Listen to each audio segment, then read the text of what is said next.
So guys, welcome back to the channel. I know it's been a while since I've uploaded a video. It's just I've started a new job recently and I've been doing a web design course. So I've been extremely busy with that. So what we're going to do today, instead of doing a performance, I'm going to be doing a tutorial. I'm going to be teaching you my variation of Simon Aronson's shuffleboard routine. So if you want to learn how to do that, then stick around and we'll just jump straight into it.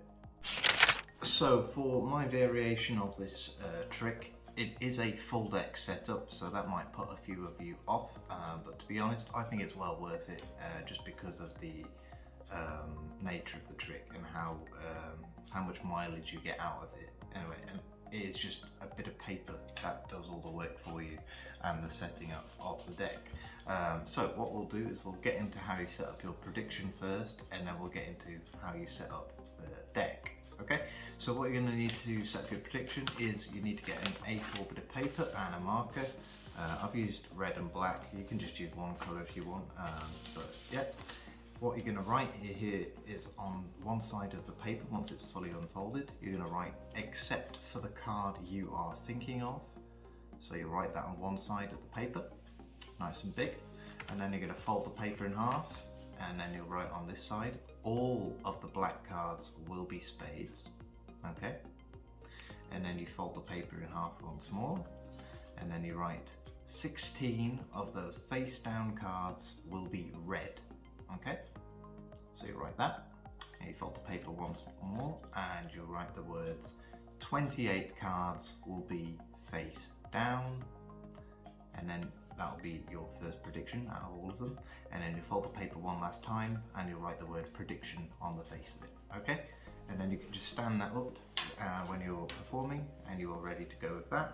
And now to set up your deck, we'll actually just move the prediction out of the way for now because the deck setup is quite, you need to really lay out all of the cards essentially. So what I've done is I've separated the deck into the components you're going to need to actually set up the deck here.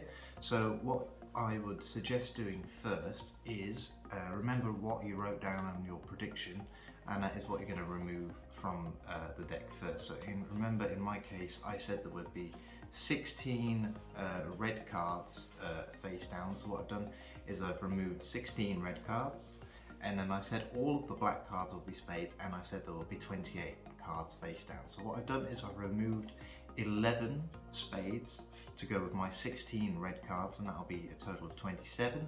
So when we add the spectator's card into the mix later on in the trick, that'll be a total of 28. So you've got your 11 spades and your 16 red cards so far, and all you're going to do is just shuffle these together as much as you possibly can, because you want the deck to look completely mixed up at the start of the trick before you even begin, because that will really sell that the deck wasn't actually set up, when in actual case it was, which is really deceptive in my opinion. So that's what I've got right now, so it looks fairly mixed up. And then to top this section off, all you're going to need to do is take one of your jokers and you're going to give it a top cutting breather crimp, and the way you do this is you keep the joker face up and you're just going to use your thumbs to apply some pressure from the center of the card and create a little indented X across the face of it, and that will allow you to cut to this card to the top of the deck whenever you need to later on in the trick, and this is very important for the method. Okay, so that's your for all intents and purposes, this is going to be the lower section of your deck when the deck is fully constructed, and this is going to be the rest of the top section of your deck. And as you can see, all I've done is I have removed all of the clubs. So we've got 13 cards there, and this is going to be our force stack here, because we're going to be forcing a club. In my case, this is just the suit I chose to force. You can choose whichever suit you want, but I went with clubs. You can follow along this if you want. You can choose how to set up your deck as long as you follow the basic layout, okay? And then what you're going to be left with is the rest of the red cards and 2 spades. And you're just going to mix those in together like that, and then what you're going to do is you're going to stack these cards from the 2 piles, alternating from one to the other. So what I start with a red card, and then I want my clubs to be in an even position throughout the deck. So that's the second card, and then 3, and then 4. So the clubs are in even positions, and we're just going to keep going through all of the cards until all of the clubs and all of the red cards and spades have been dealt through one by one. Okay, so that should be what you should be looking at when you set up the deck, and it should look fairly mixed up from a spectator's point of view. And then to top this off, you're going to get your second joker, and you're going to give it a bottom cutting breather crimp, which means you want to turn the joker face down and do the exact same thing, creating an X shaped indent with your thumbs across the back of the card, and you can even bend slightly down these corners just so you can always cut to it, and this will always cut this joker to the bottom of the deck. And you're just going to place that on the top of everything, and then you're going to take your other stack that we made earlier, just place that on top, and then your deck should look like this when it's fully set up. Now I know that was quite a long setup for a trick, but once you've actually completed the trick, it's very easy to set up again once you've performed it. So this is why I always keep one deck aside just to perform this trick, because I think it's well worth it. Okay, I'm not going to put the deck back in the box just for now, because there's no point really. So once you've set up the deck and you've set up your prediction, you are ready to go. So now the patter I use for this is I say the well-known fact.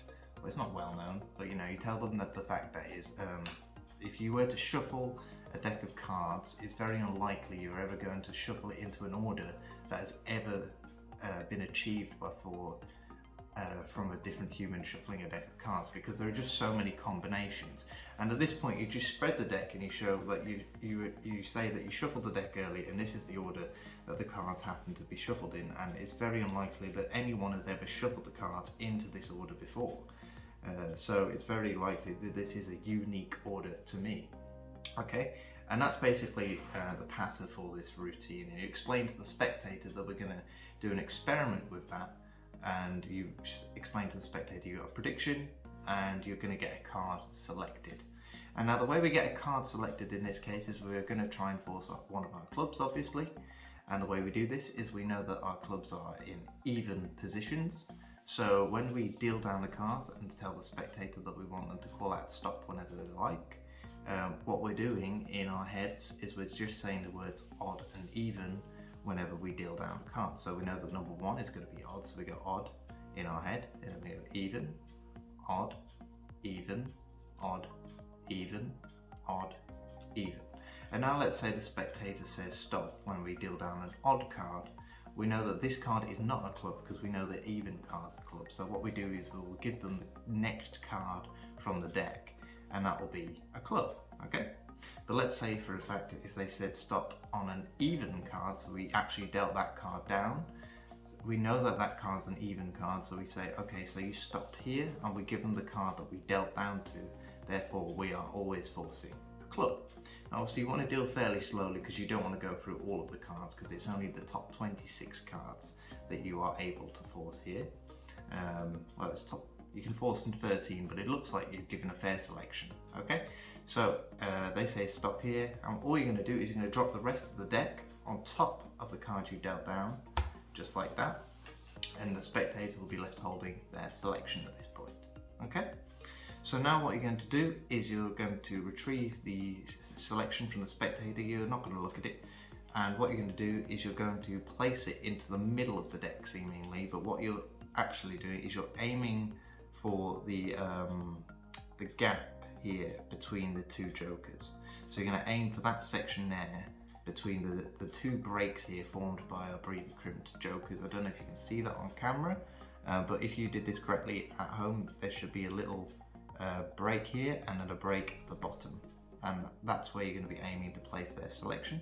It's very easy to do when you've got the deck in your hand, and you can do it at home, but you just insert the card there in between that, and that's your bank of 27 cards of the 16 red cards and the 11 spades. So you're placing their selection into that bank, and now what you're going to do is you're going to give the cards a cut. And the way you do this is if you can do a Charlier cut, it's very easy. You're going to be aiming to cut for your uppermost joker here, so you're going to be cutting that joker to the bottom. So if you just let go slightly with pressure, enough pressure, the joker will automatically cut here, and then you'll be able to complete the Charlier cut and cut that joker to the bottom of the deck. Okay, and now it looks like you've just placed their card into the middle of the deck and cut the deck. Now most people would assume that you might have tried to cut their card to the top of the deck, but you can actually show quite a few cards here that their card is not at the top of the deck. Okay, which is pretty cool because it does actually seem like you've lost their card at this point. Okay, and now you'll explain to the spectator that you're going to shuffle the cards in a very weird way. But first we're going to give them a proper shuffle, and as you explain this, you're going to be cutting to your second joker, which is going to be very simple at this point because your other joker's at the bottom. So all you're going to do is with one hand grip the entire deck, and then with enough pressure you're just going to lift gently, and you should automatically cut to a point where you cut that other joker to the top of the packet on the table. Okay, so all you do is you say, okay, so we're going to give these cards a shuffle now. I'll hand you that section, and now you've just cut off to that point. So this section over here now has a joker on the top and the bottom. Okay, and this section over here is the pile with their selection in it. Okay. Now the spectator can choose to shuffle whichever pile, so you explain to the spectator that you want both piles to get shuffled up, and you can even switch piles with the spectator, so they can shuffle either pile. It genuinely doesn't matter, as long as these piles do not get shuffled in together in the same orientation, which is very important for this trick. This trick should always work, and it's pretty much self-working. So all you're going to do now is explain to the spectator you're going to mix up the orientations of the card, therefore creating a more impossible outcome, because it's impossible to predict a shuffled deck when you're shuffling the cards normally, but when you're mixing up the orientation, that just adds an extra layer of impossibility there, and that's what you'll say. Okay, so once you've said that, what you're going to do is you cut off some cards from the top of your packet, turn them face up and give them to the spectator, and the spectator will do the exact same thing. It's very important that you flip the cards every time when you swap with the spectator. Okay, so you're going to shuffle the spectator's cards into your packet. Everything is self-working from now on. This is pretty much just the method and process. So the spectator will do the exact same thing. If they can riffle shuffle, it's very good if they could do that. If they can't, then you can do it for them. It just looks more impressive if the cards are riffle shuffled. Okay, and now you can keep doing this as many times as you want, and you can also cut from it wherever you want in the packet. So you can cut from the top, bottom, or the middle. So let's say, for example, I want to cut from the middle of my packet, so I will take some cards from the middle, and remember, you've got to flip the pile. You flip it, you hand it to the spectator, and the spectator can do the exact same thing. Let's say they want to cut from the bottom of their packet, and they cut from the bottom, and they flip, and we shuffle. So that we'll shuffle theirs into mine, just like this, and then we'll shuffle these into here, just like that. And then we'll do it one last time. So let's say I want to cut from the top of mine, and they want to cut from the middle of theirs this time. So they cut from the middle, and they flip, and then I'll shuffle into my packet, and then we'll shuffle these into here. So the point is, you can do this as many times as you want, and literally they will have no effect on the outcome of the trick, which is so cool because it just looks like everything's getting messed up. Okay, and now all you need to remember to do is flip one of the packets before shuffling them together. So you ask the spectator which pile we want to flip. It doesn't matter which pile we flip, so let's say they want to flip this one, and then we shuffle these together just like so. And now when you spread the deck, what you're going to be looking for is either a load of clubs, because remember you only forced one club. So if you see a load of clubs and your jokers, that's all good. You just leave the deck as it is. But if perhaps you end up spreading the deck and it looks like this, you don't see any jokers, and you see the spectator's card, all you're going to do is, let me just do that a bit better. All you're going to do is just do this and flip the deck, and it just looks like you're just showing how chaotic everything is. Okay? And now you are ready for the home run. You can literally just reveal your prediction and everything should fall into place. Okay? So now if you open up your prediction, your first prediction, it should say 28 cards will be face down, and you can reveal to the spectator. You can either do this very quickly. I tend to do it slowly just for suspense, and I count one by one. So that'll be 1, that's 2, that's 3, that's 4, that's 5, that's 6, that's 7, that's 8, that's 9, that's 10, it's 11, 12, 13, 14, 15, 16, 17, 18, 19, 20, 21, 22, 23, 24, 25, 26, 27 and 28 cards. It's pretty cool if the cards are split up as well, because it looks like you might actually mess up and it's like you're only at 26 and you're like, okay, I don't know if there are going to be 28 cards. But it is cool because you will always get 28 cards if you set up the deck correctly and follow this method. So then you open up your next prediction, let that one settle in, and reveal that you wrote 16 of those face down cards will be red. Okay, and then you turn over the pile and you can then reveal one by one that you've got 1, that's 2, that's 3, and just to try not to pay any attention to the black cards in a minute, because you don't want the spectator to notice that they're all spades and a club. Most people won't, but you just don't want that to happen yet, because you want that to be your next reveal. Okay, so just try and get to focus on the red cards. So that's 3, that's 4, that's 5, that's 6, that's 7, that's 8, 9, 10, 11, 12, 13, 14, 15, and 16 red cards are face down, which is pretty cool. So you let that reveal settle in, and then you open up the next prediction, which says all of the black cards will be spades, and then you show to the spectator that you've got 6 of spades, a 10 of spades, 7 of spades, jack of spades, and then you pretend like you messed up, and you just, okay, accept that one, it's fine. 5 spades, 8 spades, 9 spades, all of these are spades, except for this one. And you pretend, okay, you pretend you've messed up, but then you say, but which was weird because your face reacted. I saw that, like, your facial reaction to seeing this card, and I'm assuming that's because this is your card. And I also predicted that. I said all of the black cards will be spades, and then you open up your prediction to reveal you wrote except for the card you are thinking of. Okay?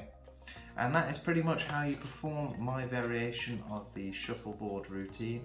The setup is pretty easy to do. All you need to do is shuffle these spades and red cards back together, and then just reset up your clubs so they're alternating, and then put your jokers where they need to be. And that's pretty much all you need to know for this video. So with all that said, I hope you enjoyed, and please make sure to subscribe to the channel if you're new here, like the video if you enjoyed the trick, comment down below what you want to see in the future, and with all that said, I shall see you in the next one. Goodbye. And I know this button's not going to work because for some reason it times out, so this is just going to be one of those things where I walk awkwardly around the camera to turn the camera off. So yeah, you'll enjoy that. See ya.